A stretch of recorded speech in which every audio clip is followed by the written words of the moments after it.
साठी आलेली आहे पुण्याला.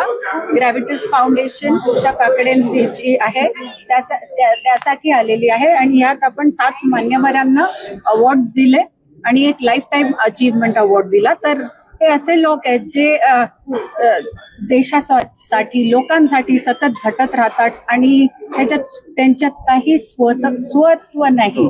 तर अशा लोकांसाठी इथे येणं माझ्या भाग्याची बाब. मॅम, तुम्ही भाषणात असं म्हणालात की महिला सशक्तीकरण आणि त्याच्याबद्दल प्रोत्साहित केलं पाहिजे, पण दुसऱ्या बाजूला काँग्रेसने थेट महाराष्ट्राचे उपमुख्यमंत्री सुनेत्रा पवार यांना गुंगी गुडिया म्हणून असं हिणवलं.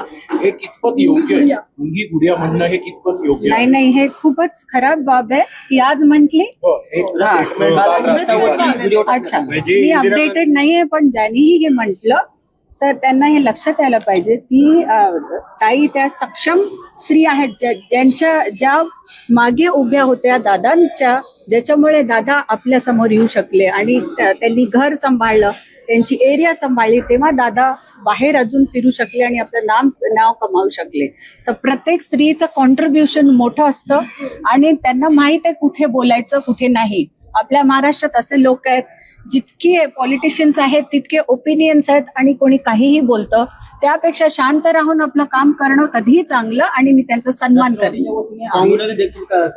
आज राज्यभर या निमित्ताने आंदोलनं होत आहेत, कारण आता थेट काँग्रेसकडनं असं वक्तव्य येणं हे फार दुर्दैवी असं म्हणलं जातं. हे फारच दुर्दैवी आहे काँग्रेसने असं म्हणणं आणि ह्या प्रकारे स्त्रीला हिणवलं जाणं हे बिलकुलच खराब आहे आणि आपल्या पुरोगामी महाराष्ट्रात हे सहन करू नाही शकत. आम्ही माफी मागायला पाहिजे. ताई, काँग्रेस मुद्दामून प्रसिद्धीसाठी अशा प्रकारची वक्तव्य जाणीवपूर्वक स्टंटबाजी करते का असं वाटतं?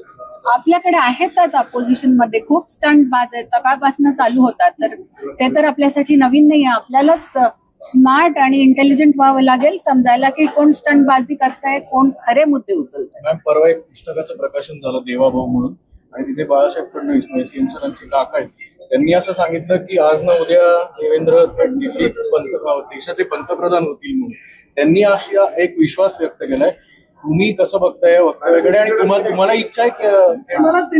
मला वाटतं आपण आज प्रेझेंट मध्ये राहणं जरुरी आहे. देवेंद्रजी महाराष्ट्राची सेवा करतायत, महाराष्ट्राचे सेवक आहेत आणि ती जबाबदारी ते नीट निभावतायत याचा मला आनंद आहे.